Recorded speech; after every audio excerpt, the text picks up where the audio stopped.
Imagine só, um pequeno reino à beira do continente europeu, espremido entre o imenso oceano e uma Espanha poderosa, de repente se transforma no epicentro da história mundial. Uma nação que, contra todas as probabilidades, construiu o primeiro império verdadeiramente global, estendendo seu domínio por 4 continentes, governado por uma mão cheia de homens vindos do fim do mundo. Um povo que, com audácia sem igual, conectou permanentemente a Europa à África, a Ásia e as Américas, redefinindo para sempre o destino da humanidade. Parece enredo de um romance de ficção, não é?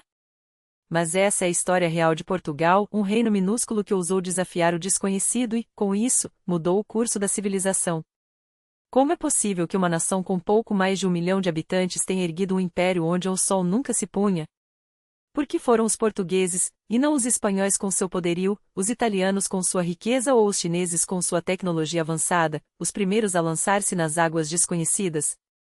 Que mistura de coragem, conhecimento, ambição e sorte levou a esse momento decisivo? Qual foi o preço dessas descobertas? Quantas vidas foram ceifadas em nome dessa ousadia? Que inovações tornaram viáveis essas jornadas impossíveis? E, acima de tudo, como esses eventos de 5 séculos atrás ainda moldam nosso mundo hoje, definindo fronteiras, culturas inteiras e até os idiomas falados por centenas de milhões de pessoas? A história de Portugal não é apenas um relato de navegadores e conquistadores. É a narrativa de como a humanidade, pela primeira vez, sentiu-se unida, de como um planeta fragmentado em civilizações isoladas transformou-se em um sistema global interconectado. É a saga das primeiras redes comerciais que entrelaçaram a Ásia, a África, a Europa e a América, desencadeando mudanças sociais profundas, trocas culturais sem precedentes e, infelizmente, o sofrimento de milhões cujas vidas foram sacrificadas em nome do poder e do lucro. Hoje, embarcaremos numa viagem através das ondas do tempo, desde os humildes primórdios até o apogeu e o lento declínio desse império.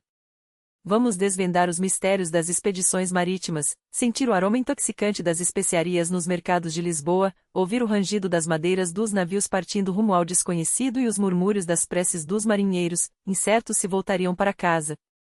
Veremos o brilho dourado das igrejas de Goa, respiraremos o perfume das ilhas das especiarias e tocaremos as sedas exóticas dos bazares brasileiros. E, ao percorrer esse caminho, talvez compreendamos melhor como se forjou o mundo em que vivemos hoje. Mas antes de zarparmos, vamos retroceder a uma época anterior às grandes descobertas. Um tempo em que o Atlântico era visto como o limite do mundo conhecido, onde os mapas terminavam com advertências sobre monstros marinhos e cada passo adiante poderia ser o último. Século XV, a Europa ainda se recupera da peste negra, que dizimou 1/3 de sua população. As cidades crescem lentamente, o comércio renasce, mas as inovações avançam a passos tímidos. A maioria dos europeus jamais saía de suas terras natais. O mundo parecia infinito, cheio de maravilhas e perigos insondáveis. Era uma era de transição, quando a Idade Média dava seus últimos suspiros e o Renascimento começava a despontar, embora poucos percebessem essa mudança entre as sombras das catedrais góticas e os muros dos castelos feudais. E é nesse cenário que Portugal se encontra, literalmente na borda do mundo conhecido. Às costas, o poderoso reino de Castela, à frente, um oceano vasto e misterioso, envolto em lendas terríveis. Diziam que ali habitavam criaturas abissais, que as águas ferviam sob o sol escaldante, que os navios poderiam despencar do fim da terra plana. Falava-se de terras estranhas onde homens com cabeças de cães devoravam carne humana, de peixes voadores, montanhas de ouro puro e rios de prata líquida. Mas, ao contrário do que muitos pensam, a Europa medieval culta sabia muito bem que a Terra era redonda, um conhecimento que remontava a Aristóteles e que jamais foi questionado pelos sábios. Eratóstenes, ainda no século III a.C., havia calculado com impressionante precisão a circunferência do planeta, e seus estudos chegaram à Europa por meio dos árabes, que preservaram e ampliaram o legado clássico. A dúvida não era se a Terra era esférica, mas quão vasta ela era. Qual a extensão do oceano que separava a Europa da Ásia pelo oeste? Existiriam terras desconhecidas além-mar? E, acima de tudo, seria possível chegar às riquezas da Índia contornando a África pelo sul? Portugal nasceu como um modesto condado, arrebatado dos mouros durante a Reconquista, a longa luta dos cristãos para retomar a Península Ibérica. Em 1097, o conde Henrique de Borgonha recebeu essas terras como dote ao desposar a filha do rei de Castela. Seu filho, Afonso Henriques, proclamou a independência e tornou-se o primeiro monarca português. Era uma época em que a Europa se fragmentava em centenas de feudos, onde reis muitas vezes tinham menos poder que seus próprios vassalos e as fronteiras se redesenhavam a cada guerra ou casamento dinástico. A Portugal medieval, a agricultura era a espinha dorsal da economia. Olivais, vinhedos e campos de trigo cobriam as colinas suaves, enquanto os vales férteis dos rios Tejo, Douro e Guadiana garantiam colheitas abundantes. Mas grande parte do território era árida ou montanhosa demais para um cultivo eficiente. Os camponeses trabalhavam em terras da coroa, da igreja ou da nobreza, entregando boa parte de sua produção em forma de impostos e tributos. A vida era dura, limitada pelas rígidas estruturas do feudalismo. Ao longo da costa, vilarejos de pescadores resistiam ao embate do Atlântico, tirando do mar o sustento diário. A pesca era vital não só pela comida, mas também pelas restrições religiosas que proibiam o consumo de carne em inúmeros dias de jejum. Os pescadores portugueses eram conhecidos por sua habilidade e audácia, aventurando-se cada vez mais longe em busca de cardumes abundantes.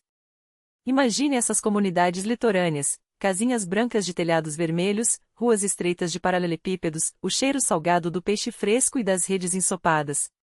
Mulheres consertando malhas à sombra, enquanto o sol mediterrâneo castiga sem piedade. Crianças brincando na areia, catando conchas e observando caranguejos se esgueirarem entre as pedras. Velhos marinheiros, com roupas desbotadas pelo sal e pelo tempo, sentados em bancos de pedra, fumando cachimbos e contando histórias de tempestades que engoliram navios inteiros, de monstros que emergiam das profundezas e de tesouros perdidos em mares nunca antes navegados. E nas tabernas à beira-mar, entre canecas de vinho verde e pratos de bacalhau salgado, ecoavam relatos de frotas perdidas e salvamentos milagrosos. Era um mundo entrelaçado ao oceano, que respeitava e temia sua fúria. Lisboa daquela época já era uma cidade grande pelos padrões europeus, mas ainda não a capital de um império.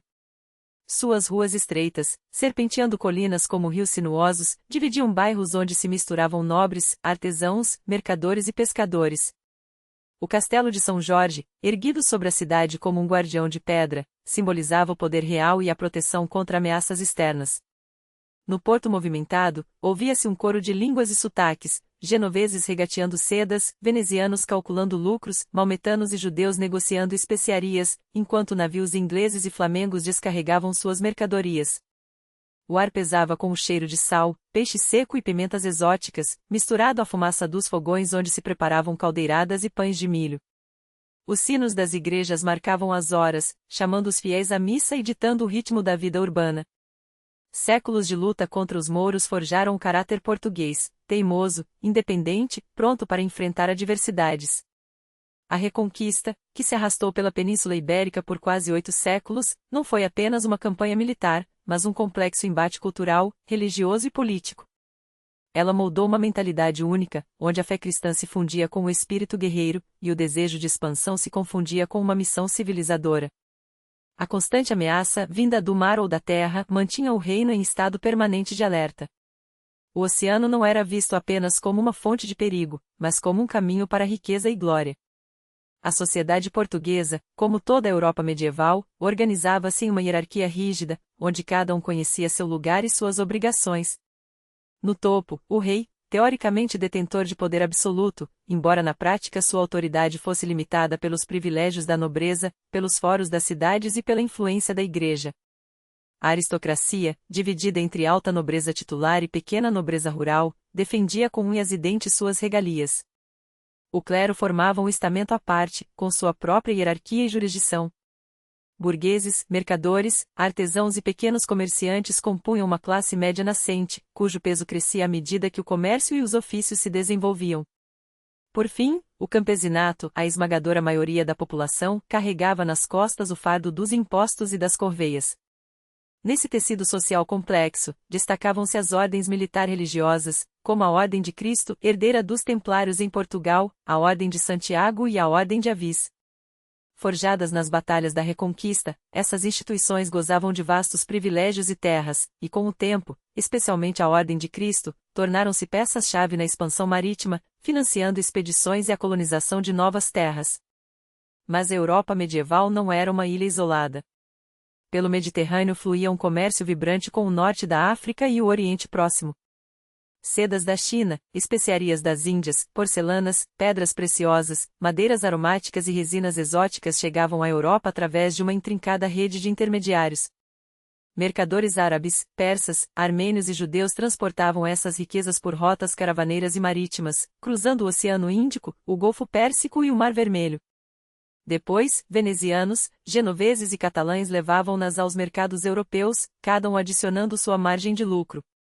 Quando essas mercadorias exóticas finalmente atingiam as praças europeias, seus preços haviam se multiplicado por 10, 100 vezes em relação ao valor original. Entre todas, as especiarias eram as mais cobiçadas: pimenta, canela, cravo, noz moscada, gengibre, cardamomo.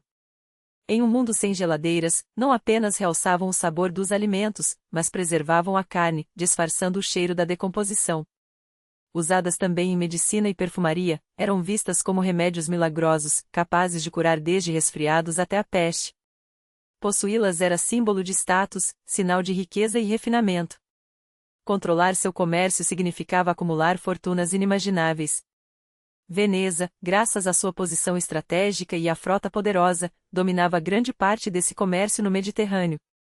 Seus mercadores e diplomatas teceram, ao longo de séculos, uma teia de acordos com o Egito Mameluco, Bizâncio e, mais tarde, com o Império Otomano, garantindo acesso privilegiado às mercadorias orientais.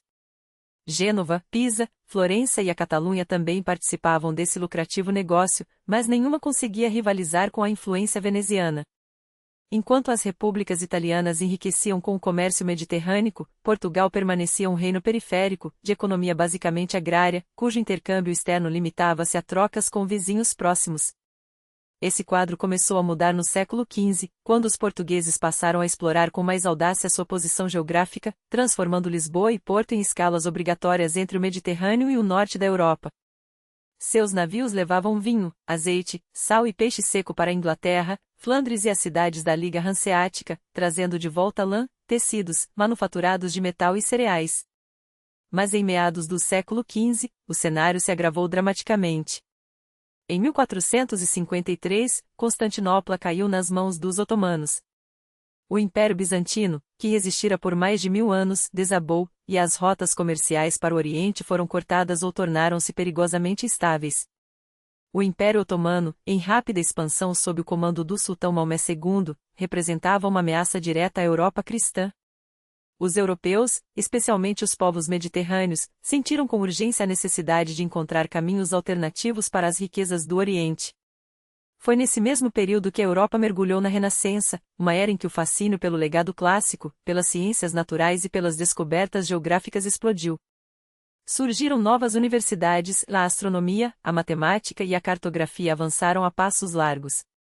A imprensa, inventada por Johannes Gutenberg na metade do século, revolucionou a disseminação do conhecimento. A sociedade europeia, saindo do isolamento intelectual da Idade Média, voltou-se com avidez para o mundo além de suas fronteiras. E foi nesse momento histórico que Portugal iniciou sua ascensão à condição de potência global. E o homem que seria o arquiteto desse destino tinha um nome que ecoaria pelos séculos: Henrique, o navegador, embora, ironicamente, ele quase nunca tenha navegado. O infante de Henrique, terceiro filho do rei João I, entrou para a história com esse epíteto, dado a ele muito depois por historiadores britânicos, e que não captura plenamente sua real influência. Henrique raramente deixou Portugal e participou pessoalmente de apenas uma expedição marítima, a conquista de Ceuta, no norte da África, em 1415. Nasceu em 1394, em Porto, filho do fundador da dinastia de Avis, uma linhagem que marcaria para sempre o destino do reino. Seu pai, João I, havia subido ao trono após uma crise sucessória que quase herança e de uma guerra contra Castela que consolidou a independência portuguesa. Henrique recebeu uma educação privilegiada, dominando matemática, navegação, astronomia e geografia, disciplinas que, na época, eram o mapa e a bússola para desvendar os segredos do mundo. Desde jovem, sua mente ardia com uma paixão insaciável pelos oceanos e pelos mistérios que eles escondiam. Terceiro filho do rei, ele não estava destinado ao trono, mas isso não o privou de recursos ou influência. Pelo contrário, como grande mestre da Ordem de Cristo, herdeira dos Templários em Portugal, tinha acesso a riquezas imensas e a uma rede de poder que se estendia por todo o reino.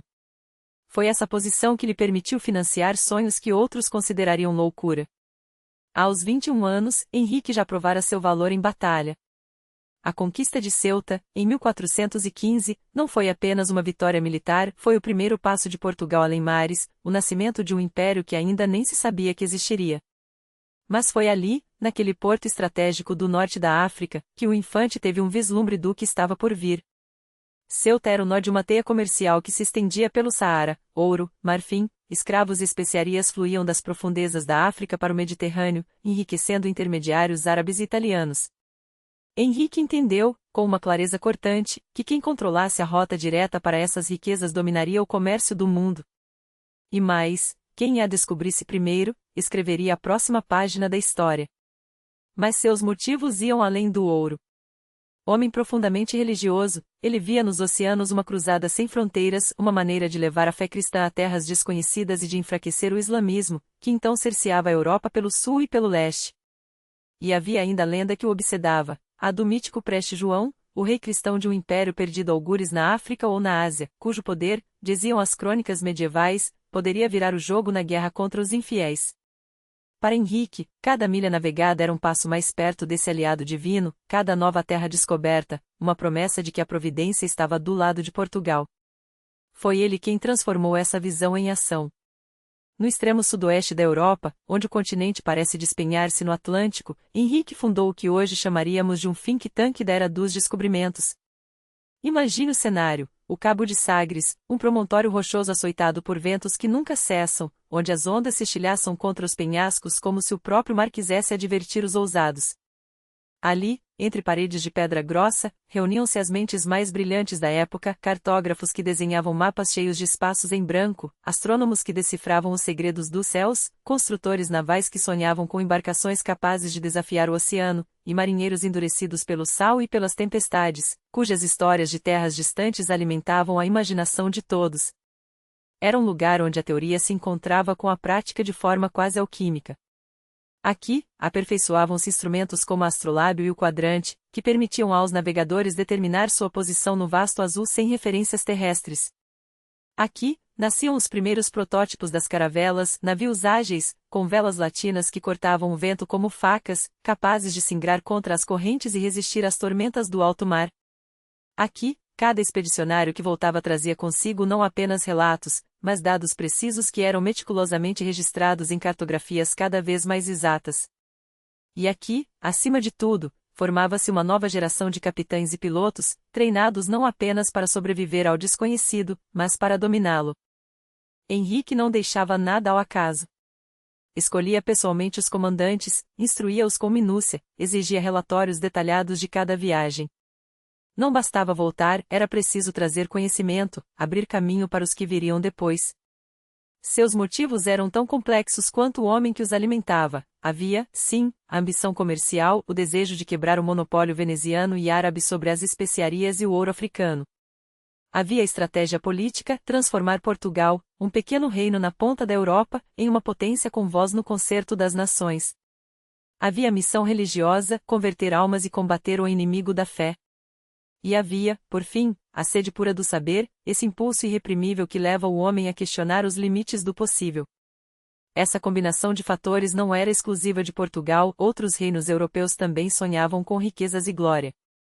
Mas nenhum deles reunia as condições únicas que tornaram a expansão marítima portuguesa não um acidente da história, mas uma conquista metódica. A posição geográfica, voltada para o Atlântico como um convite ao desconhecido. A estabilidade política relativa, fruto da dinastia de Avis, que permitia planejar além do imediato. A concentração de recursos nas mãos de uma coroa menos refém dos senhores feudais do que em outros lugares. E, acima de tudo, a visão de longo prazo de Henrique, que soube transformar sonhos em rotas, e rotas em império. Mas mesmo com tudo isso, o avanço era uma batalha contra o medo tanto quanto contra os elementos. O maior obstáculo não eram apenas as correntes ou os ventos contrários, era o Cabo Bojador, um promontório no litoral da atual Saara Ocidental que, a apenas 800 quilômetros das Canárias, tornará-se o muro psicológico da época. Os marinheiros tremiam ao falarem dele, diziam que além daquele ponto o mar fervia, que monstros devoravam navios, que as águas verdes espessas engoliam os homens vivos, que o sol queimava a pele até carbonizá-la. Mitos? Talvez. Mas com uma pitada de verdade. Além do cabo, as correntes do sul arrastavam as embarcações para longe da costa, as tempestades de areia cegavam os navegadores, e os recifes escondidos sob as ondas eram armadilhas mortais. E havia outro problema: os navios portugueses, herdados da tradição mediterrânea, eram pesados e altos demais para as águas traiçoeiras do Atlântico. Henrique enviava expedicionário após expedicionário, mas todos voltavam derrotados, não pelo mar, mas pelo terror do que poderia estar além. Era uma barreira tão real quanto qualquer rocha, o medo do desconhecido, alimentado por séculos de lendas sobre os confins do mundo. Até que, em 1434, após anos de fracassos, um homem mudou tudo. Gil Yanes, capitão de uma pequena embarcação, fez o que ninguém ousara: dobrou o cabo bojador. E quando voltou, trouxe uma verdade simples, mas revolucionária: não havia monstros, nem mares em ebulição, nem abismos sem retorno. Havia apenas mais costa. Mais mundo para conquistar. Mas o que encontraram além daquele cabo não era um paraíso, e sim uma costa árida e hostil, um deserto de areia e vento que se estendia até onde a vista alcançava. Ainda assim, aquele momento marcou uma virada irrevogável. Não foi apenas uma barreira geográfica que caiu, mas, acima de tudo, um muro psicológico. As lendas sobre os perigos insuperáveis revelaram-se exageros grotescos, e o mundo, de repente, mostrou-se menos misterioso e mais conquistável. A lição era clara: com determinação, habilidade e um pouco de audácia, os limites podiam ser empurrados cada vez mais para o sul. Essa descoberta não foi um mero acaso histórico, foi o estopim de uma revolução. De uma hora para outra, verdades que pareciam inquestionáveis, transmitidas de geração em geração, desmoronaram diante da evidência prática. Não havia dragões marinhos nem oceanos ferventes, havia, sim, tempestades reais, recifes traiçoeiros, praias sem água potável e tribos que não recebiam os estrangeiros com flores. E, no entanto, apesar de tudo, os portugueses avançaram. Porque o verdadeiro inimigo não era o mar, nem o deserto, nem os nativos, era a ignorância. E contra ela, a Portugal do século XV tinha uma arma secreta: a caravela. Imagine um navio que desafiava as leis da natureza. Com apenas 25 metros de comprimento, leve o suficiente para deslizar sobre águas rasas, mas robusto o bastante para enfrentar as ondas do Atlântico. Seu segredo? Uma combinação genial de velas, as latina, triangulares, que permitiam navegar quase contra o vento, e as velas quadradas, ideais para aproveitar ventos favoráveis. Era como ter um cavalo que galopava em qualquer direção, independentemente do tempo. Essa versatilidade transformou a caravela na máquina perfeita para a exploração, ágil, resistente e capaz de se adaptar a qualquer condição. Mas sua verdadeira magia estava na alquimia de seu design. Os portugueses não inventaram a caravela do zero, eles a aperfeiçoaram, fundindo o melhor das tradições mediterrâneas, atlânticas e até árabes.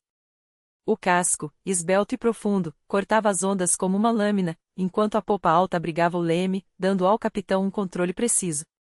Era um navio feito para sonhadores e aventureiros, pequeno o suficiente para ser manejado por uma tripulação de 20 a 30 homens, mas espaçoso bastante para carregar provisões para meses de viagem. E, mais importante, era um navio que ousava ir além. Agora, feche os olhos e veja as velas inchadas pelo vento, o madeira rangendo sob a pressão das ondas, o cheiro de sal e alcatrão. No convés, o capitão observa o horizonte com um olho no astrolábio e outro nas nuvens, calculando rotas que ninguém antes havia traçado. Os marinheiros, ágeis como macacos, sobem pelos mastros para ajustar as velas, enquanto vigia na proa espreitam nada, buscando o primeiro sinal de terra ou de perigo. Abaixo do convés, a realidade é mais cruel: barris de água que apodrecem em semanas, carne salgada tão dura que precisa ser amolecida por horas, biscoitos infestados de larvas. O vinho, além de saciar a sede, serve como antisséptico improvisado, mas pouco faz contra o escorbuto, que corrói os dentes e enfraquece os corpos. A vida a bordo era um inferno flutuante. O espaço apertado transformava homens em estranhos ou em inimigos. A disciplina de ferro era a única coisa que impedia o caos. E, mesmo assim, o medo era um passageiro constante. Cada som estranho no casco, cada luz tremeluzente nos mastros, os anfogos de Santelmo, que hoje sabemos ser eletricidade estática, cada sombra nas águas era interpretada como presságio. Um cardume de tubarões? Monstros. Um redemoinho? A ira de Deus. Uma baleia emergindo das profundezas? O Leviatã das Escrituras, vindo engolir o navio inteiro. Nesse caldeirão de superstições e privações, o capitão não era apenas um navegador, era um líder de almas. Alguns vinham da nobreza, treinados para comandar desde o berço, e outros, como o próprio Gil Eanes, eram homens comuns que se elevaram pela coragem e pela inteligência. Naqueles convéses estreitos, o sangue azul valia menos que a capacidade de manter uma tripulação unida quando o horizonte se fechava em tempestade. E, a cada viagem bem-sucedida, os portugueses avançavam mais um passo. Em 1443, alcançaram o Cabo Branco, onde as dunas pareciam devorar o mar. 7 anos depois, era a vez do Senegal e do Cabo Verde, onde as correntes traíam e os ventos mudavam sem aviso. Até que, em 1460, suas cartas náuticas já registravam a costa da Serra Leoa, um nome que soava como um desafio, Montanhas do Leão. Não eram descobertas ao acaso.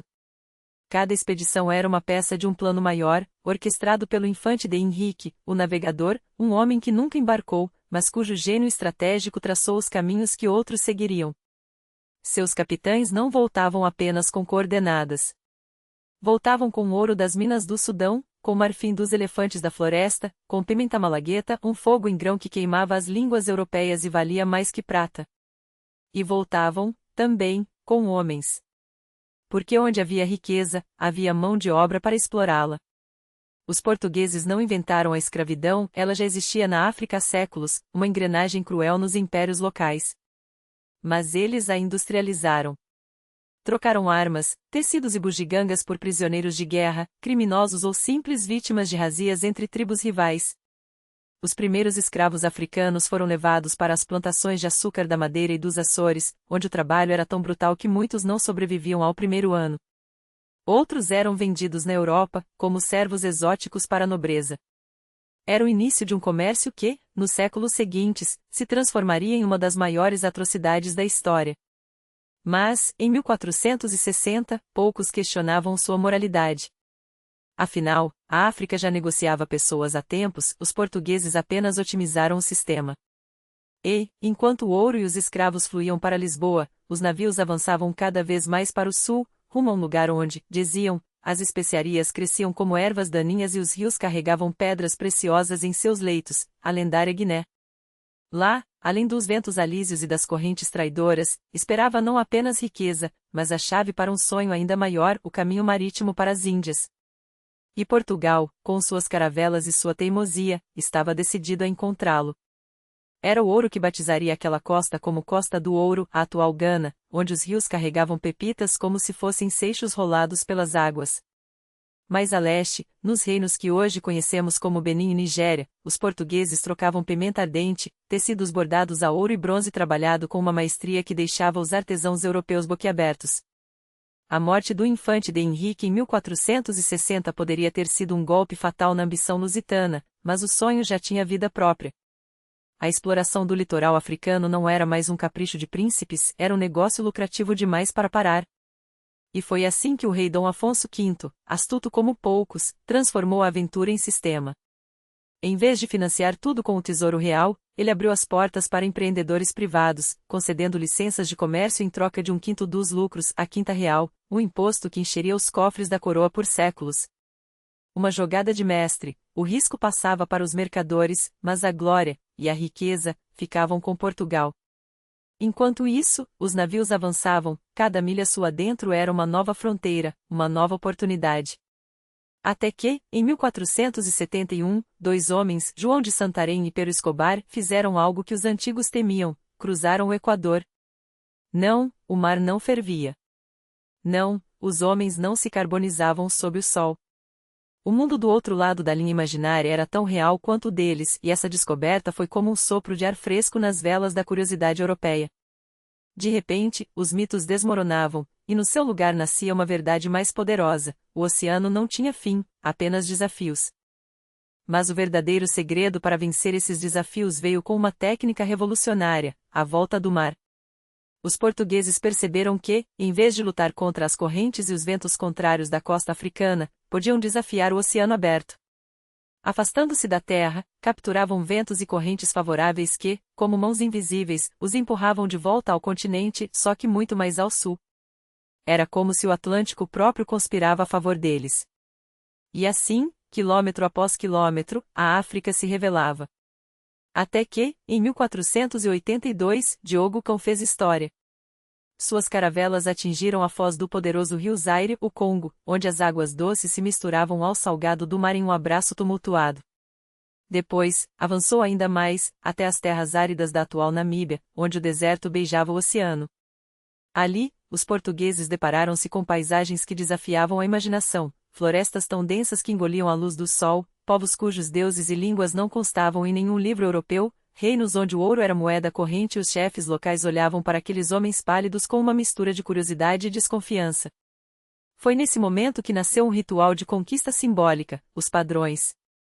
Grandes cruzes de pedra, esculpidas com a cruz de Cristo e as armas de Portugal, eram erguidas em pontos estratégicos, um promontório rochoso, uma colina dominante. Ali, com bandeiras desfraldadas e palavras solenes, os capitães declaravam aquelas terras como domínios da coroa. Os chefes locais, quando presentes, eram convidados a beijar a cruz e reconhecer a soberania de um rei que jamais veriam. Tudo era registrado em pergaminhos, assinado, selado, prova legal para Lisboa de que mais um pedaço do mundo agora pertencia a Portugal. Claro, na prática, o controle era frágil. As fortalezas de pedra e cal marcavam apenas uma faixa estreita de costa, onde os portugueses erguiam feitorias entre postos fortificados que eram ao mesmo tempo armazéns, mercados e trincheiras. Dentro daquelas muralhas, o comércio fervilhava, panos da Flandres, espelhos venezianos, barris de vinho do Porto e fardos de contas de vidro trocavam de mãos por ouro em pó, marfim, pimenta e, cada vez mais, seres humanos.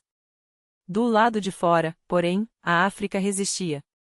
Selvas impenetráveis, pântanos traiçoeiros, rios infestados de doenças e tribos que não se curvavam a nenhum rei estrangeiro faziam do interior um território proibido. Mas as feitorias não eram apenas pontos de troca. Elas se tornavam sementes de um novo mundo. Ao redor dos muros de pedra, cresciam vilas onde portugueses misturavam-se africanas, onde o som dos sinos da capela se confundia com os tambores dos rituais locais. Era um lugar de contrastes brutais, a precisão geométrica das fortificações europeias contra o caos orgânico da floresta, o cheiro de pólvora e ferro da forja convivendo com o aroma de especiarias e fumaça de fogueiras, homens de armadura negociando com chefes adornados com colares de contas e pele de leopardo. E, no entanto, por trás dessa fachada de poder, espreitava a morte. A costa da mina ganhou um apelido sinistro, túmulo do homem branco. Malária, febre amarela, desenteria, doenças que os corpos europeus não conheciam e não sabiam combater. Médicos sangravam, rezavam, aplicavam remédios de alquimista, mas pouco adiantava. Os cemitérios ao lado das feitorias enchiam-se mais rápido que os porões dos navios. E quando não era doença, eram as flechas envenenadas, as emboscadas noturnas, os ataques de reinos que, após anos de comércio, percebiam que aqueles estrangeiros não eram aliados, mas predadores. Mesmo assim, Portugal não recuou. Porque em 1486, o rei D. João II, o príncipe perfeito, estrategista implacável que transformará o pequeno reino num império em expansão, deu a ordem que mudaria tudo. A um navegador experiente, Bartolomeu Dias, coube a missão impossível, encontrar o caminho marítimo para as Índias contornando a África. Os mapas da época mostravam o continente como uma massa informe, estendendo-se até o infinito. Alguns ainda acreditavam que, no extremo sul, o oceano caía num abismo sem fundo. Dias sabia que, se existisse uma passagem, ela estaria lá onde os ventos uivavam como lobos e as ondas batiam contra rochas desconhecidas. Com 3 naves e uma tripulação de homens endurecidos pelo sal e pelo sol, ele partiu de Lisboa. Seguiu a rota já conhecida até as terras áridas da Namíbia, onde o deserto encontra o mar. E então, virou para o oceano aberto. Um ato de fé cega ou loucura calculada? Talvez ambas. Afastou-se da costa, confiando apenas nas estrelas, nas correntes e na intuição de quem já sentirá o sopro do vento mudar de direção. Porque ali, longe da terra, o Atlântico guardava um segredo, as correntes giravam, e quem ousasse se perder no azul poderia ser recompensado com um caminho de volta, só que muito mais ao sul. Mas havia um problema que nem mesmo a astúcia portuguesa conseguia resolver, a longitude. saber a latitude era relativamente simples, bastava medir o ângulo do Sol ou da estrela polar. Mas determinar quão longe estavam do meridiano de origem? Isso era um enigma. Os relógios da época não suportavam o balanço dos navios, os astrolábios não davam respostas precisas, e o oceano, vasto e indiferente, não oferecia pistas. Dias navegava às cegas, sabendo que cada milha poderia ser a última ou a que mudaria a história. O problema persistia sem solução até meados do 500, e o oceano aberto, com suas tempestades traiçoeiras e correntes imprevisíveis, era um adversário tão implacável quanto o próprio desconhecido. Durante 13 dias intermináveis, as embarcações de Dias avançaram rumo ao sul, sem avistar sequer um farrapinho de terra. O horizonte era uma linha infinita de água e céus cinzentos, e cada onda que batia no casco parecia sussurrar: "Vocês estão perdidos." Até que, num gesto de desespero calculado, Dias ordenou a virada para leste, apostando que a costa africana reapareceria. Nada. O vazio persistia. Foi então que, contra todas as expectativas, ele mudou o rumo para norte e lá estava ela, terra à vista. Imagine o momento. Depois de semanas de racionamento de água podre e biscoitos infestados de vermes, com a tripulação esgotada, os rostos marcados pelo sal e pela falta de sono, eis que o contorno difuso de uma costa emerge da bruma. Alívio? Sim. Mas também um frio na espinha. Onde diabos estamos? Era ainda a África, ou alguma terra desconhecida, um limbo além dos mapas? Quão longe tinham ido? E o mais aterrador, conseguiriam voltar? Dias prosseguiu para leste, mapeando a costa africana com olhos ávidos, sonhando com as Índias. Mas seus homens, reduzidos às sombras de si mesmos, amotinaram-se. "Basta", gritaram. "Ou voltamos agora, ou morremos aqui." Após um conselho tenso com os oficiais, o comandante cedeu. Não sem antes confirmar, na volta, o que já suspeitava: havia encontrado a passagem para o Oriente. Quando atracou em Lisboa, Dias levou ao rei João II não apenas coordenadas, mas um futuro. O monarca, homem de visão aguçada, entendeu imediatamente: aquele cabo tempestuoso não era um obstáculo, mas uma chave. Uma rota direta para as riquezas da Ásia, livre dos intermediários árabes e venezianos que sugavam os lucros da Europa. Com um gesto simbólico, rebatizou o Cabo das Tormentas para Cabo da Boa Esperança, porque esperança, afinal, era o que Portugal mais precisava. Mas coube a outro rei, Dom Manuel I, e a outro navegante, Vasco da Gama, transformar essa esperança em império. Enquanto isso, o mundo mudava a uma velocidade vertiginosa. Em 1492, Colombo, a serviço da Espanha, tropeçou em um novo mundo que julgou ser as Índias. O equívoco acendeu uma faísca que se tornaria um incêndio: a rivalidade entre Portugal e Espanha pela supremacia dos mares. 2 anos depois, o Tratado de Tordesilhas, mediado pelo Papa Alexandre VI, dividiu o globo como um bolo, tudo a oeste de uma linha imaginária, 370 léguas a oeste do Cabo Verde, seria espanhol, o restante, português. Um traço no papel que, sem saber, redesenharia a história. Estimulado pelo sucesso espanhol e temendo perder a vantagem, Dom Manuel I agiu rápido. Escolheu para a missão mais ambiciosa de Portugal um homem de aço, Vasco da Gama, nobre e marinheiro forjado nas tempestades do Atlântico. Em 8 de julho de 1497, 4 navios partiram de Lisboa, 2 naus, gigantes para a época, projetados para carregar tesouros, uma caravela ágil e um navio de suprimentos abarrotado. 170 homens, entre eles criminosos condenados, aventureiros e alguns poucos que sabiam ler as estrelas. O objetivo? Chegar à Índia. Não como exploradores, mas como comerciantes e, se necessário, conquistadores. A rota foi um pesadelo calculado. Gama fez um desvio ousado pelo Atlântico, aproveitando os ventos alísios, antes de dobrar o Cabo da Boa Esperança. Ali, o Oceano Índico revelou-se um mundo à parte, civilizações prósperas, portos repletos de ouro e especiarias, e uma rede comercial dominada pelo Islã há séculos. Cidades como Mombasa, Quilo e Sofala eram joias do comércio global, onde árabes, persas, indianos e chineses negociavam sedas, pedras preciosas e o cobiçado cravo da Índia. Os portugueses, com suas cruzes e armaduras, eram intrusos. A recepção foi gelada. Em Mombasa, foram recebidos com hostilidade os mercadores muçulmanos, astutos, espalharam boatos de que aqueles homens pálidos eram piratas ou espiões de uma invasão cristã. não estavam totalmente errados. Gama foi forçado a fugir sob tiros de canhão. Mas em Malinidi, a sorte mudou. O sultão local, inimigo de Mombasa, viu nos portugueses aliados úteis. E ofereceu-lhes algo inestimável. Ahmed Ibn Majid, o mais brilhante navegador árabe da época, autor de tratados de navegação que os europeus nem sonhavam dominar. Com sua ajuda, a frota cruzou o Índico e, após 10 meses de inferno, avistou finalmente as costas de Calecut. Pare por um instante e imagine, depois de milhares de quilômetros, com metade da tripulação morta por escorbuto ou afogada, os navios portugueses ancoram diante de uma cidade que parecia a saída de um sonho. Calecut. O coração das especiarias.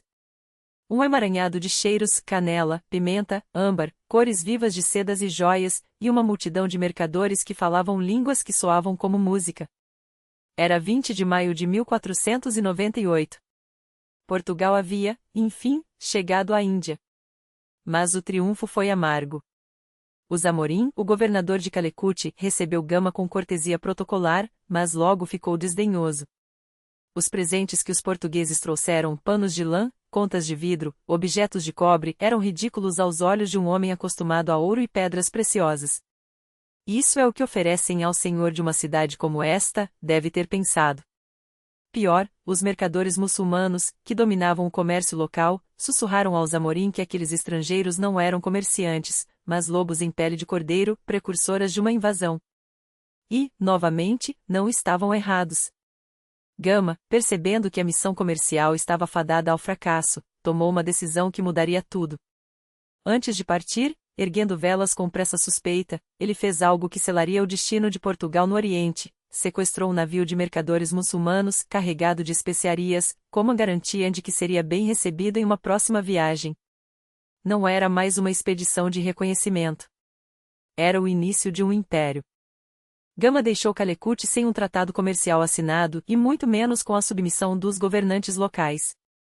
Mas o fracasso diplomático não foi o único preço pago por aquela ousadia. Durante a estadia no porto e no longo regresso a Portugal, a tripulação foi dizimada por doenças, principalmente pelo escorbuto, flagelo invisível que ceifava marinheiros em alto mar até o final do século XV. Dos 170 homens que partiram, apenas 55 retornaram. O caminho de volta foi tão implacável quanto a ida. Os monções, aqueles ventos traidores do Índico, prenderam a esquadra por meses na costa africana, à espera de uma brecha para singrar as águas. Fome, sede, escaramuças com nativos e a sombra constante da morte transformaram a viagem em uma prova de resistência que parecia não ter fim. Quando, finalmente, em setembro de 1499, 2 anos e 2 meses após a partida de Lisboa, os 2 navios sobreviventes atracaram no Tejo, não eram fantasmas que desciam das embarcações, mas homens que carregavam consigo algo mais valioso que suas próprias vidas, as especiarias. A carga foi vendida com lucros tão estratosféricos que não apenas cobriu os custos da expedição, como encheu os cofres da coroa de ouro. Mas o verdadeiro tesouro não estava nos porões dos navios. Era a rota. Pela primeira vez, o Ocidente tinha um caminho marítimo direto para as riquezas do Oriente, sem intermediários árabes, sem taxas venezianas, sem depender da boa vontade de quem quer que fosse. O mundo havia encolhido, e Portugal, de repente, segurava as rédeas dessa revolução. Manuel I, o rei que até então sonhava com glórias, agora as via materializadas diante de si. Não por acaso, adotou um título que soava como um manifesto: Senhor da Conquista, Navegação e Comércio da Etiópia, Arábia, Pérsia e Índia. Cada palavra era uma promessa e uma ameaça. O sucesso de Gama não era um ponto final, mas um ponto de partida. E o próximo passo seria esmagador.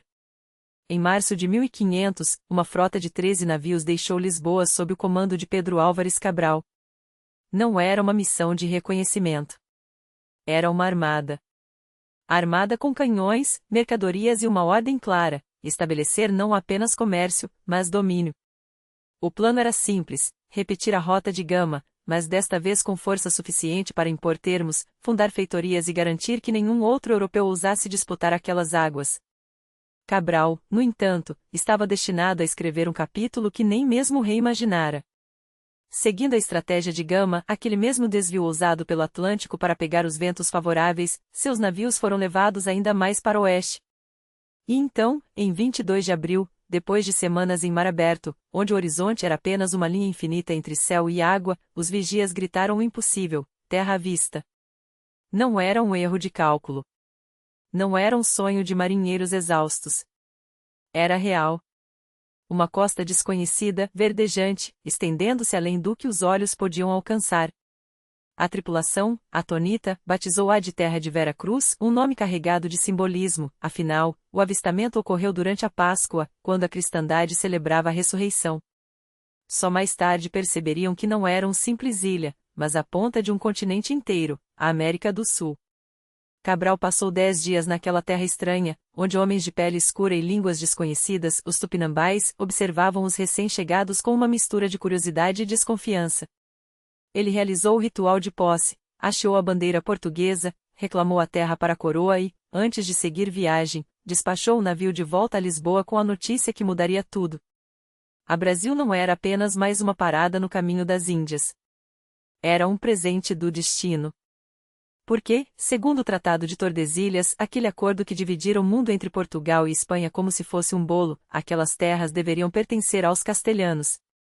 Mas o acaso, ou talvez a providência, havia jogado a favor dos portugueses. O saliente oriental do continente, onde hoje está o Brasil, caía justamente do lado lusitano da linha imaginária. Era um golpe de sorte geopolítico. Uma brecha que, décadas depois, se transformaria no maior império colonial que Portugal já conheceria. No início, porém, poucos deram real importância àquele pedaço de terra. Não havia ouro reluzente como no México, nem prata como em Potosí, nem as cobiçadas especiarias das Molucas. O único tesouro visível era o pau-brasil, cuja madeira vermelha fornecia um corante valioso para os tecidos europeus, tão valioso que deu nome ao país. As primeiras feitorias foram apenas pontos de extração, onde homens rudes cortavam troncos e os empilhavam nos porões dos navios, sem sequer sonhar em construir algo permanente. A coroa, afinal, tinha os olhos postos no Oriente, onde as verdadeiras fortunas eram feitas. Mas a negligência quase custou caro. Nos anos 1530, quando franceses começaram a frequentar a costa brasileira em busca do mesmo pau-brasil, Lisboa acordou para um risco real: perder aquilo que nem sequer havia se dado ao trabalho de ocupar. Foi então que João III, sucessor de Manuel I, agiu. Dividiu o litoral em 15 capitanias hereditárias, entregues a nobres portugueses com uma missão: colonizar ou perder o privilégio. Era a velha lógica feudal adaptada aos trópicos e, como não poderia deixar de ser, falhou na maioria dos casos. A maioria dos donatários não tinha recursos, experiência ou simples vontade de enfrentar a selva, os nativos e a distância. Apenas 2 capitanias, Pernambuco e São Vicente, prosperaram. O resto foi abandono e frustração. Até que, na década de 1540, a coroa assumiu o controle direto. Nomeou um governador-geral, Tomé de Souza, um homem de mão dura e visão estratégica. Sob seu comando, nasceu Salvador, a primeira capital do Brasil, erguida sobre um penhasco com vista para a Bahia.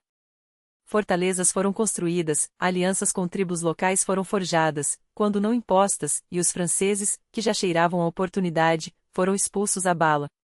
Mas o grande legado de Souza não foi militar. Foi econômico.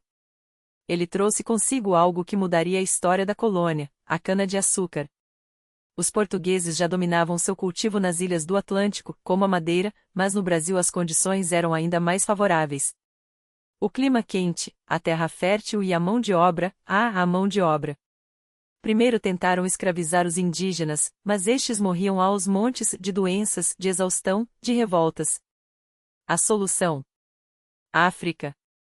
A partir de meados do século XVI, navios negreiros começaram a chegar com cargas humanas, arrastadas para um destino de chicotes e fornalhas.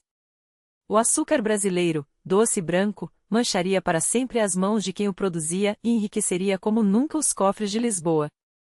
Enquanto isso, do outro lado do mundo, o Império Português estendia seus tentáculos por rotas comerciais milenares, onde o ouro, a seda e as especiarias fluíam como sangue nas veias da economia global. E foi ali, nos estreitos estratégicos que ditavam o ritmo do comércio, que Afonso de Albuquerque, o Terível, o grande capitão, traçou seu plano mais audacioso.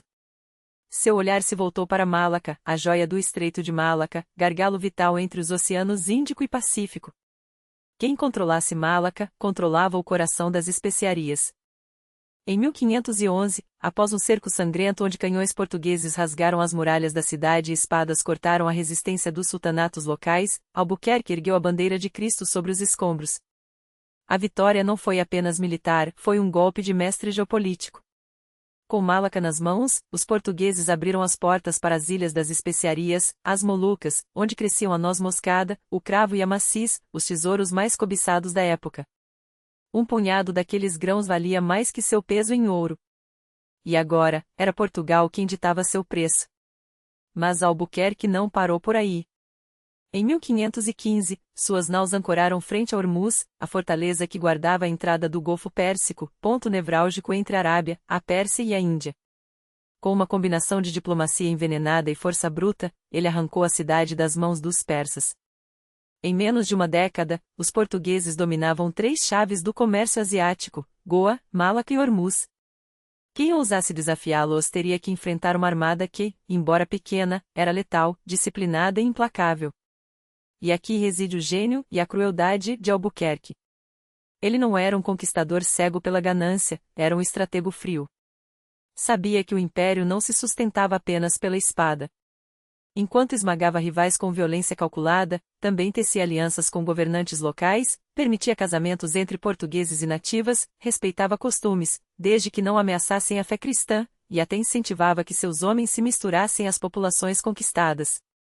Essa política de mestiçagem, que os historiadores chamariam depois de aculturação pragmática, tornou-se a marca registrada do colonialismo português. Diferente dos espanhóis, que impunham sua cultura como um jugo, ou dos ingleses, que mais tarde ergueriam muros de segregação, os portugueses se infiltraram. E onde não podiam dominar pela força, dominavam pelo sangue. Quando Albuquerque morreu, em 1515, seu legado já estava plantado. As caravelas portuguesas, como aranhas tecendo uma teia global, alcançaram a China em 1515, em 1543, atracaram no Japão, o primeiro contato direto da Europa com o Império do Sol Nascente. Na China, foram recebidos com desconfiança. Os mandarins viam aqueles bárbaros do Ocidente como piratas ambiciosos, dispostos a tudo por lucro. E não estavam errados, os portugueses, com sua arrogância habitual, tentaram impor monopólios comerciais à força. Só após décadas de subornos, intrigas e uma dose de humildade forçada é que, em 1557, conseguiram um pedaço de terra estéril na foz do Rio das Pérolas, Macau. Um mero entreposto se tornaria, séculos depois, a última colônia europeia na Ásia. Já no Japão, a recepção foi outra. O país, mergulhado no caos do período Sengoku, uma era de guerras civis onde clãs samurais se dilaceravam por poder, viu nos portugueses uma bênção disfarçada. Eles traziam algo que valia mais que seda ou porcelana: armas de fogo. Os Tanegashima, mosquetes portugueses, mudariam para sempre o curso das batalhas niponicas. Em troca, os daímios, senhores feudais, abriram seus portos, permitiram o comércio e até toleraram os jesuítas, aqueles monges guerrilheiros da fé que chegavam com cruzes na mão e estratégias de conversão na cabeça. E falando em jesuítas. Os jesuítas. Fundados por Inácio de Loyola em 1534, eram a elite intelectual da Contra-Reforma, disciplinados, poliglotas, mestres na arte de adaptar o cristianismo a qualquer solo.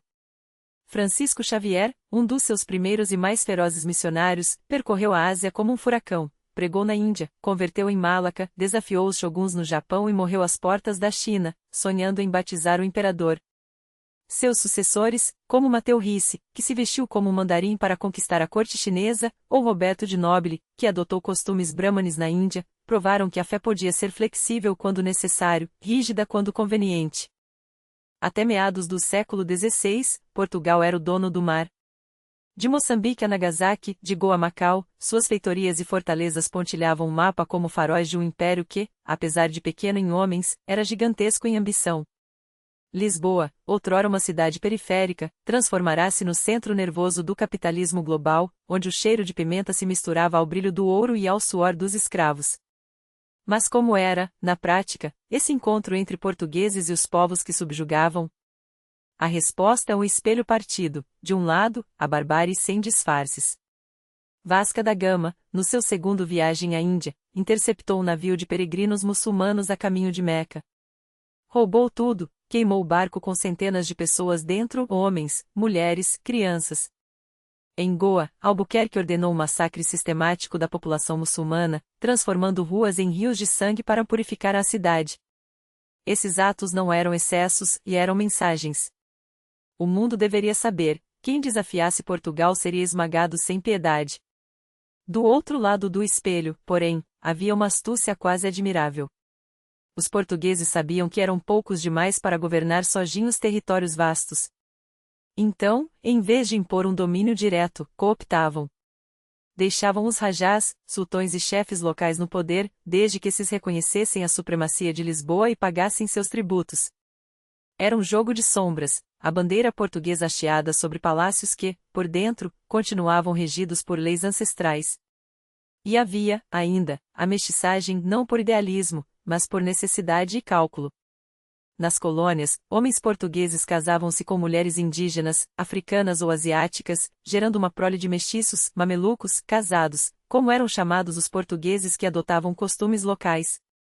No Brasil, os bandeirantes tinham filhos com índias, na Índia, soldados se uniam a princesas hindus e em Macau, comerciantes criavam famílias com chinesas. Essas uniões não eram apenas questão de desejo, eram pontes políticas. Um genro português dentro de uma família real local valia mais que um exército. Os filhos desses casamentos, criados como cristãos, tornavam-se agentes duplos da coroa, sangue local, lealdade a Lisboa. Na Ásia, muitos portugueses se tornavam mais asiáticos que os próprios asiáticos. Vestiam saris, comiam com as mãos, aprendiam malabar, chinês, japonês. Alguns até adotavam elementos do budismo ou do hinduísmo, misturando santos com deuses locais em um sincretismo que horrorizava os puristas de Lisboa. A Igreja Católica olhava com desconfiança, mas fechar os olhos era melhor que perder o controle. Afinal, como manter um império com tão poucos homens? Adaptar-se ou morrer, essa era a lei. Essa abertura relativa não vinha de uma mente liberal, mas de um pragmatismo brutal. Os portugueses não tinham escolha. Era uma nação pequena, com recursos limitados, enfrentando oceanos de culturas estranhas. Ou aprendiam a navegar nessas águas, ou afundavam. E assim, entre chicotes e alianças, massacres e casamentos, eles construíram algo único, um império híbrido, onde o sangue se misturava mais que as fronteiras. Um império que, por sua própria natureza contraditória, estava fadado a ser tão frágil quanto poderoso. Portugal já nascia de uma fusão violenta e criativa, o sangue ibérico misturado ao legado romano, a ferocidade germânica temperada pela sofisticação árabe, a fé cristã marcando o território sobre mesquitas. Essa alquimia cultural não era um acidente, era o DNA de um povo que, ao se lançar além mar, reproduziu o mesmo padrão em escala global. E nenhum lugar encarnou tão bem essa síntese quanto o Brasil, onde portugueses, africanos arrancados de suas terras e povos indígenas teceram algo radicalmente novo. Não foi uma simples sobreposição de culturas, mas uma transmutação. Na comida, o azeite de dendê africano se casou com a mandioca indígena e o bacalhau lusitano. Na música, os tambores de origem bantu dialogaram com as violas ibéricas e os maracás tupi. Na fé, os orixás se disfarçaram de santos católicos enquanto os jesuítas, sem perceber, batizavam demônios em tupi. Até a língua se tornou um experimento vivo. O português que aqui se falou, e ainda se fala, é um idioma recheado de palavras africanas e indígenas, entoado com um ritmo que não existe em Lisboa. Mas não se engane, essa miscigenação não foi um ato de generosidade, e sim de sobrevivência. Em Goa, onde templos hindus foram saqueados para erguer igrejas barrocas, ou em Macau, onde os portugueses se instalaram como parasitas luxuosos no Império Chinês que os tolerava por conveniência, a mistura existia, mas sob condições brutalmente assimétricas. O mesmo ocorreu em Angola, onde os sobas locais foram cooptados ou destruídos, e suas populações transformadas em moeda de troca pelo Atlântico afora. A coroa portuguesa não tinha ilusões, seu império não era um projeto civilizatório, mas uma máquina de extrair riqueza. E quando a extração exigia sangue, o sangue era derramado. A prova mais eloquente desse pragmatismo sem escrúpulos está no tratamento dado aos rivais. Os portugueses não apenas queriam dominar as rotas das especiarias, queriam ser seus únicos donos. Qualquer navio estrangeiro que ousasse desafiar seu monopólio era afundado ou capturado, suas tripulações, quando não escravizadas, eram executadas sem cerimônia, entre postos comerciais concorrentes, reduzidos a cinzas. Essa política de terra arrasada funcionou enquanto durou. Até que a Holanda, a Inglaterra e a França cresceram o suficiente para devolver a violência com juros. O auge, e o início do declínio, desse sistema pode ser datado com precisão, 7 de junho de 1494, quando o Tratado de Tordesilhas foi assinado, com a bênção do Papa. Uma linha imaginária, traçada a 370 léguas a oeste de Cabo Verde, dividiu o mundo não europeu como se fosse um bolo entre dois irmãos gananciosos. Tudo a leste, África, Ásia, o futuro Brasil, pertencia a Portugal. Tudo a oeste, a Espanha. Um acordo que, na prática, transformou o globo em tabuleiro de xadrez onde Deus, ou melhor, seu representante em Roma, abençoava o saque. O problema? O resto da Europa não tinha intenção de respeitar esse jogo de crianças. Ingleses, franceses e holandeses logo começaram a ignorar a linha, infiltrando-se nas brechas do Império Português com a mesma voracidade, mas com recursos muito maiores. Ainda assim, por quase um século, Portugal reinou soberano sobre uma rede de poder que, pela primeira vez na história, abrangia 4 continentes. Não era um império de territórios vastos, como o romano ou o britânico viria a ser. Era um império de pontos estratégicos, uma teia onde cada nó, uma fortaleza em Hormuz, um entreposto em Malaca, uma feitoria em Luanda, era uma peça num tabuleiro global. Os portugueses não precisavam conquistar o interior da Índia ou da África, bastava-lhes controlar os gargalos por onde passavam as riquezas. Imagine-o, de Lisboa, o centro da aranha, saíam fios que se estendiam até os confins do mundo conhecido. Por esses fios deslizavam as naus e as caravelas, carregadas de ouro de mina, de escravos de Angola, de seda da China, de cravo das Molucas, mercadorias que, ao chegarem à Europa, valiam seu peso em poder. Esses anós andateia não eram apenas postos avançados. Eram mini-estados coloniais, cada um com sua lógica própria. Nas Ilhas Atlânticas, Açores, Madeira, Cabo Verde, o modelo foi testado antes de ser exportado, latifúndios de cana-de-açúcar trabalhados por escravos africanos, uma plantação que mais parecia uma fábrica a céu aberto. Era um ensaio geral para o que viria a ser o Brasil. Na África, as feitorias da costa ocidental, como São Jorge da Mina, eram fortalezas comerciais onde o ouro do Reino do Congo e os corpos de homens e mulheres eram trocados por armas e bugigangas europeias. Mais ao sul, Angola se tornaria o coração negro do Império, de Luanda, partiam os navios negreiros que alimentariam o inferno das plantations brasileiras. No Oriente, Goa era a capital asiática do Império, uma Lisboa tropical onde os portugueses sonhavam ser senhores absolutos, mas onde, na realidade, dependiam da tolerância, ou da indiferença, dos mogóis. Malaca, conquistada em 1511, era a chave para o comércio das especiarias, e Macau, um posto avançado onde Portugal se agarrava às franjas do Império Celestial como um carrapato teimoso, Nagasaki, a janela forçada no Japão fechado dos shoguns. E o Brasil? Ah, o Brasil era o acidente que virou destino. No início, apenas um desvio no caminho das Índias, um pedaço de terra onde se plantava pau-brasil e se deixavam alguns degredados para marcar presença. Mas quando o solo se revelou fértil para a cana e as minas de ouro brilharam em Minas Gerais, tudo mudou. Aqui, ao contrário do que ocorreu com os espanhóis, que encontraram impérios organizados para saquear, os portugueses depararam-se com povos fragmentados, sem exércitos unificados para resistir. O resultado? Uma colonização voraz e desordenada, sesmarias distribuídas a fidalgos ambiciosos, bandeiras que se internavam no sertão em busca de metais escravos, uma sociedade que nascia já deformada pela escravidão em massa. Não havia cidades planejadas como no México ou no Peru, havia engenhos, vilas de garimpeiros, portos onde se embarcava a riqueza e a miséria no mesmo navio. Gerir esse império disperso era um pesadelo logístico. As ordens de Lisboa demoravam meses, quando não anos, para chegar a Goa ou a Salvador. Os vice-reis e governadores, nomeados pela coroa, agiam como senhores feudais, leais em teoria, mas na prática donos de seus próprios feudos. A Casa da Índia, em Lisboa, era o cérebro dessa operação, um misto de alfândega, banco central e quartel-general onde se decidia quem podia comerciar com o Oriente, que impostos pagar, que rota seguir. Ali, entre montanhas de pimenta e baús de seda, os funcionários reais registravam cada navio, cada carga, cada lucro, e cada suborno. Paralelamente, a Igreja atuava como o braço ideológico do Império.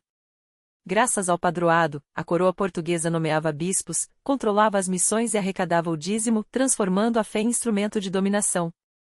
Os jesuítas, ironicamente, foram ao mesmo tempo os maiores aliados e os maiores críticos desse sistema, enquanto catequizavam indígenas, denunciavam, em vão, os abusos contra eles. a economia desse império girava em torno de alguns produtos obsessionais.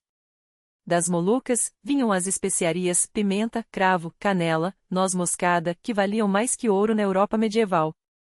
Da África, ouro, especialmente de mina, e escravos, a mão de obra que movia o mundo atlântico.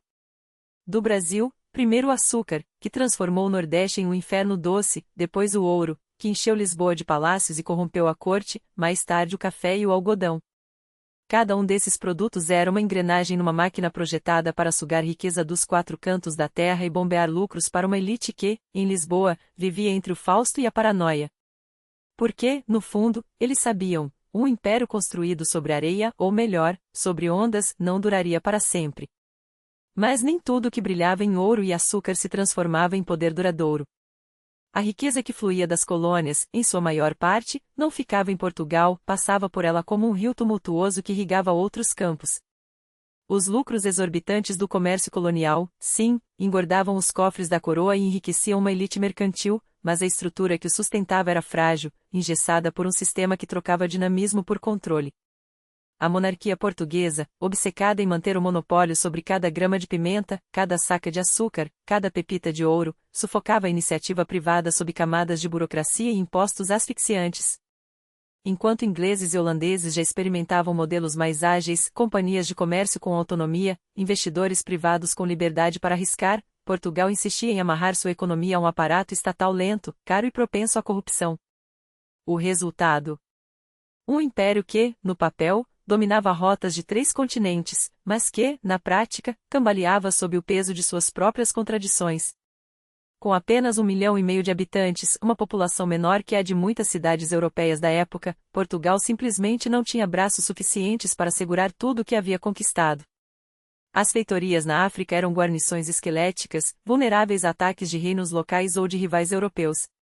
As naus que singravam o Índico dependiam de tripulações mal pagas e de capitães que, muitas vezes, tomavam decisões no escuro, à mercê de ordens que chegavam com meses de atraso, quando chegavam. Lisboa, distante e onipotente, ditava regras para um mundo que mudava mais rápido do que seus decretos conseguiam acompanhar. A corrupção florescia onde a autoridade falhava, governadores que enriqueciam à custa do tráfico de escravos, funcionários que desviavam cargas de especiarias, soldados que desertavam para servir a quem pagasse melhor. Era um sistema que, em vez de fortalecer o império, o minava por dentro. E o pior, a riqueza não se convertia em poder real. O ouro do Brasil e as especiarias de Goa não financiaram fábricas, não modernizaram portos, não criaram uma indústria capaz de competir com a inglesa ou a holandesa. Em vez disso, alimentaram uma ilusão de grandeza. Lisboa se encheu de igrejas douradas, palácios extravagantes e uma nobreza que gastava fortunas em sedas francesas e vinhos importados, enquanto o campo definhava e os artesãos emigravam.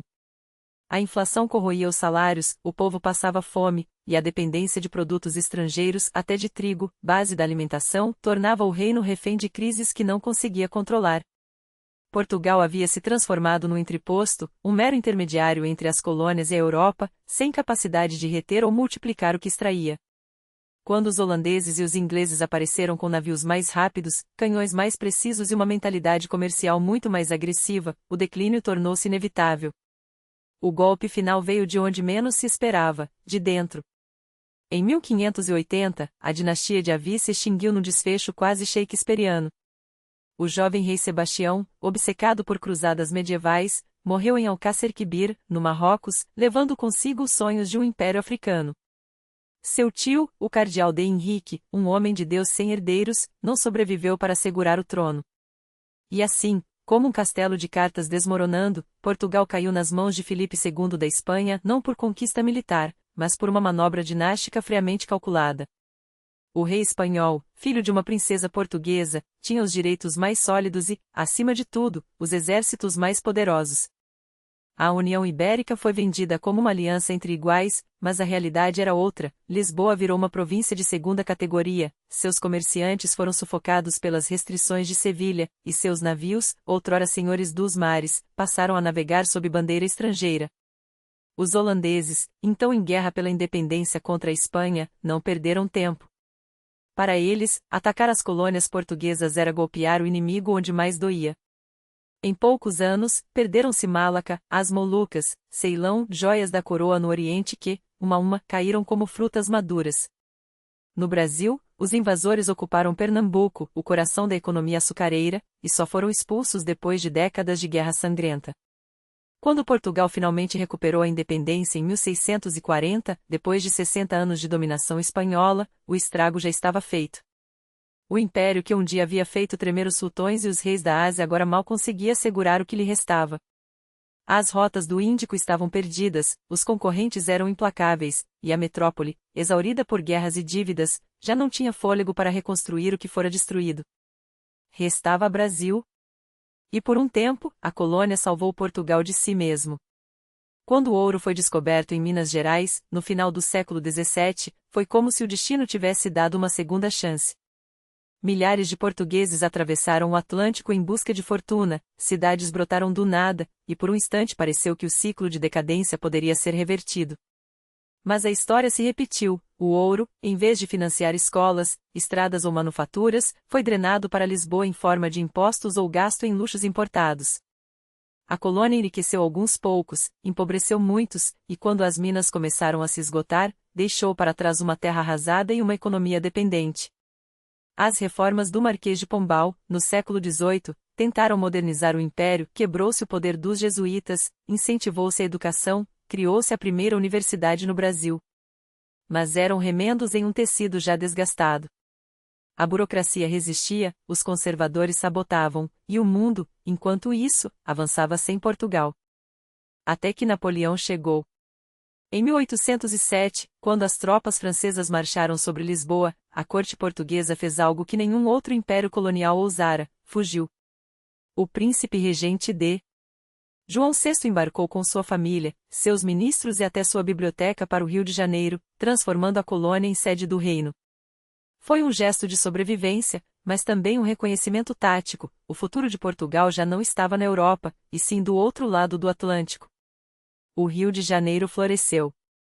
Portos foram abertos ao comércio internacional, bancos surgiram, jornais circularam, e pela primeira vez, uma colônia americana deixou de ser mera fornecedora de riquezas para se tornar um centro de decisão. Em 1815, o Brasil foi elevado à categoria de Reino Unido a Portugal e Algarves, uma igualdade formal que, na prática, invertia a hierarquia colonial. Mas a história não perdoa meias medidas. Quando João VI voltou a Portugal em 1821, pressionado pela nobreza que não aceitava ser governada de além-mar, as elites brasileiras já não queriam voltar atrás. As cortes portuguesas, cegas à realidade, tentaram rebaixar o Brasil de volta à condição de colônia. Foi o estopim. Em 1822, Dom Pedro, filho do rei, ouviu o grito do Ipiranga e proclamou a independência. Sem derramamento de sangue em larga escala, sem guerras prolongadas, apenas o reconhecimento frio de que os laços que uniam metrópole e colônia muito estavam podres.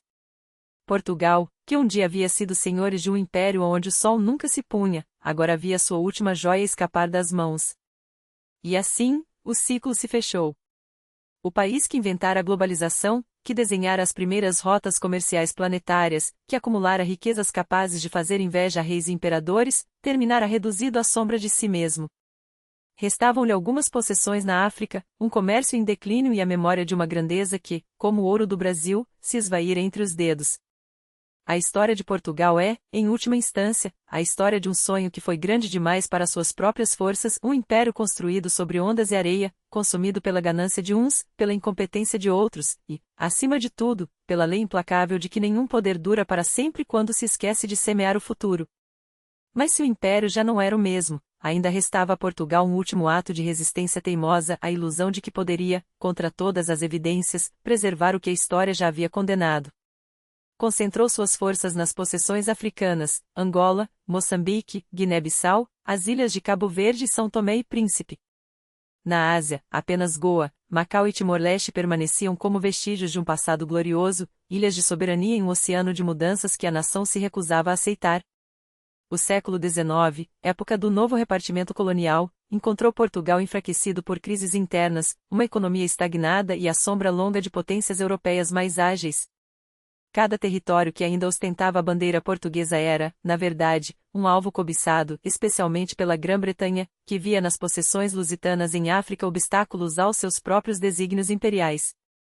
Foi nesse contexto que, em 1880, Lisboa ousou sonhar mais uma vez.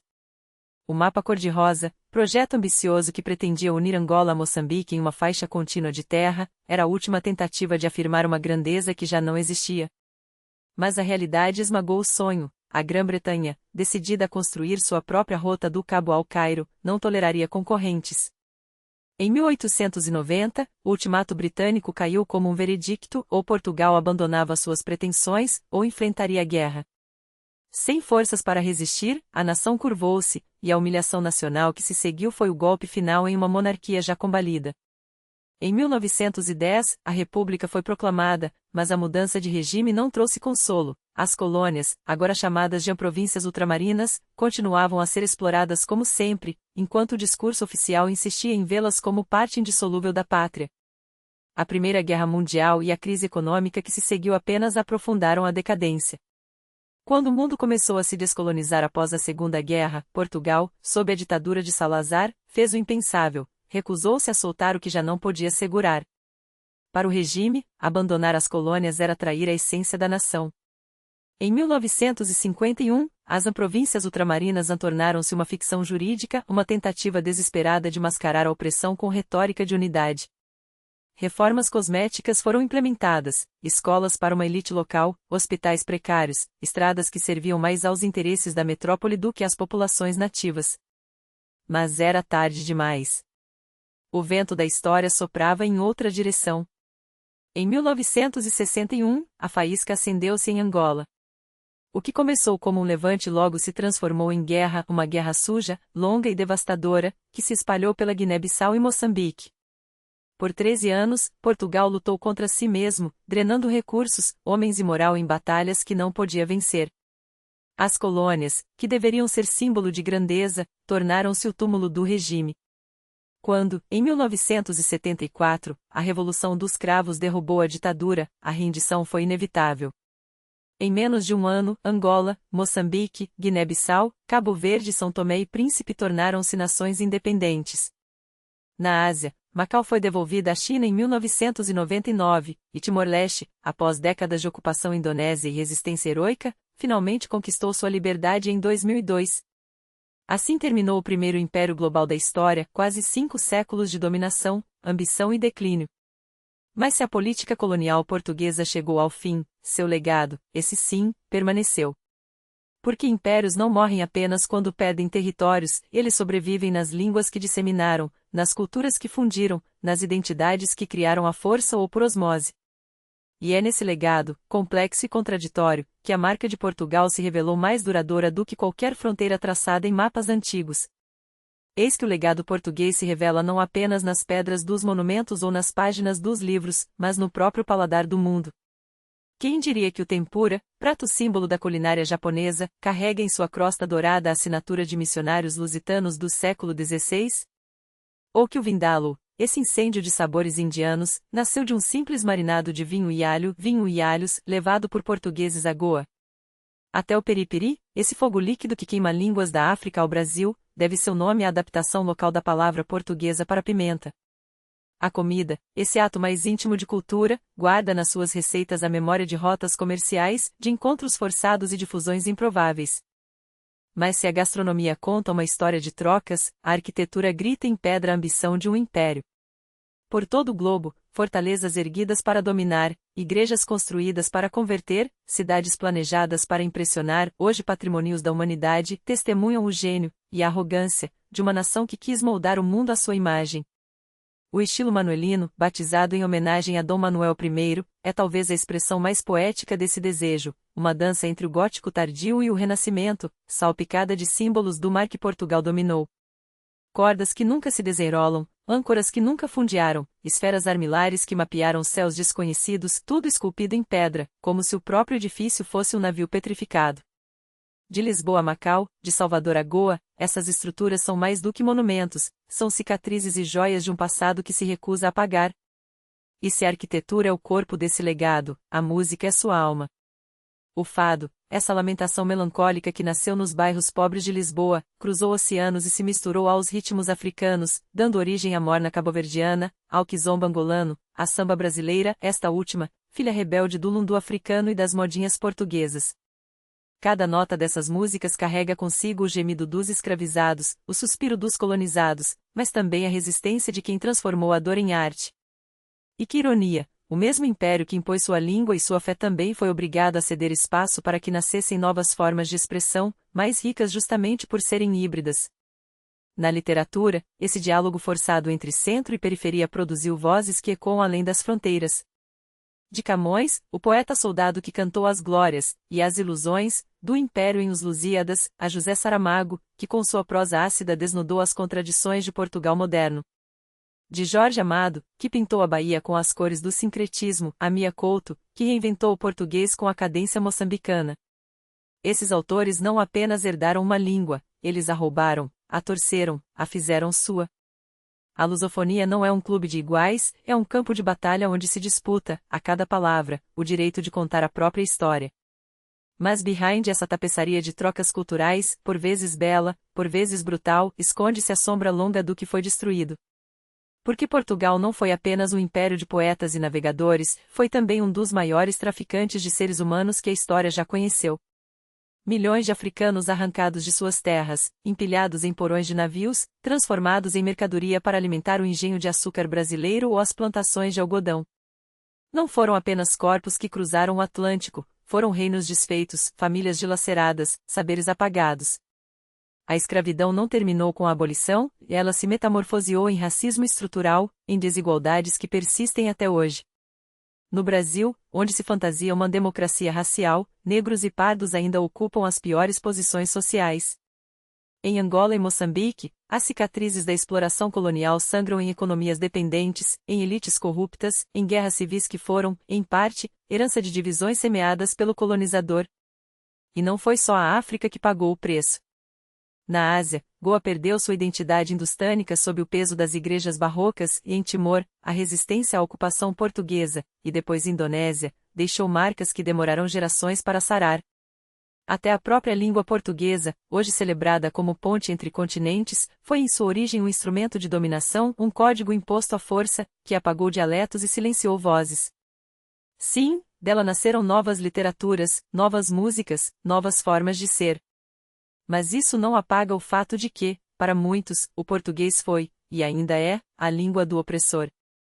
É verdade que, em comparação com outros impérios, a colonização portuguesa muitas vezes incentivou casamentos mistos, sincretismos culturais e trocas linguísticas. Mas não se engane, isso não torna o colonialismo luso mais brando ou humanitário. Ele permaneceu, acima de tudo, um sistema de exploração e dominação, onde a aparente flexibilidade cultural servia, não raro, como ferramenta para consolidar o poder.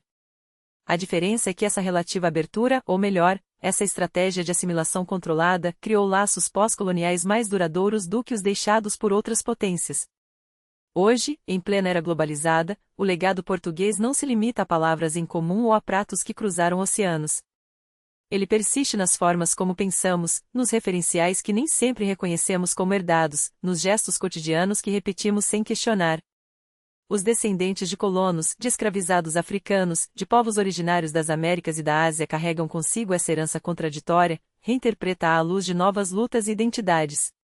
Talvez o maior paradoxo desse legado seja justamente a consciência de que o mundo está irrevogavelmente conectado. Os portugueses, sem saber, nos ensinaram, à custa de sangue e resistência, que o que acontece em um canto do planeta ecoa no outro. Essa lição, extraída à força de séculos de expansão, nunca foi tão urgente. Hoje, diante de crises climáticas, pandemias, desigualdades abissais e fluxos migratórios sem precedentes, a história portuguesa nos lembra que a globalização não começou com a internet ou com os aviões a jato. Ela tem raízes profundas, e suas contradições também. Impérios caem, fronteiras são redesenhadas, mas as redes culturais que eles teceram sobrevivem, moldando vidas muito além de sua existência política. E é aqui que a história de Portugal nos confronta com questões incomodas: até que ponto o progresso justifica a violência? Era inevitável que a interconexão global nascesse do colonialismo, ou existiam caminhos menos brutais? Como julgar figuras que foram, ao mesmo tempo, visionários e algozes. E o mais difícil, como reparar danos históricos sem cometer novas injustiças no processo? Não há respostas fáceis, mas o simples fato de fazermos essas perguntas já é um passo rumo a um futuro menos cego aos erros do passado. Quando olhamos para o mapa atual, vemos fronteiras traçadas por canetas coloniais, línguas impostas como moeda de troca, cidades erguidas sobre escombros de culturas subjugadas. O mundo que habitamos é, em grande parte, uma criação dessa era e sua primeira página foi escrita por um pequeno reino à beira-mar, que ousou desafiar o desconhecido. Talvez a lição mais cruel e necessária seja esta: as escolhas que fazemos hoje, por mais locais que pareçam, podem definir o destino de quem nem sequer nasceu. A história de Portugal não é apenas um relato do passado, é um espelho das nossas próprias responsabilidades. Ela nos desafia a encarar a complexidade, a rejeitar narrativas simplistas que pintam heróis sem sombras ou vilões sem nuances. Porque a realidade, como sempre, é mais incômoda do que nossas fábulas. E só ao abraçar essa desconfortável verdade poderemos, finalmente, aprender com ela.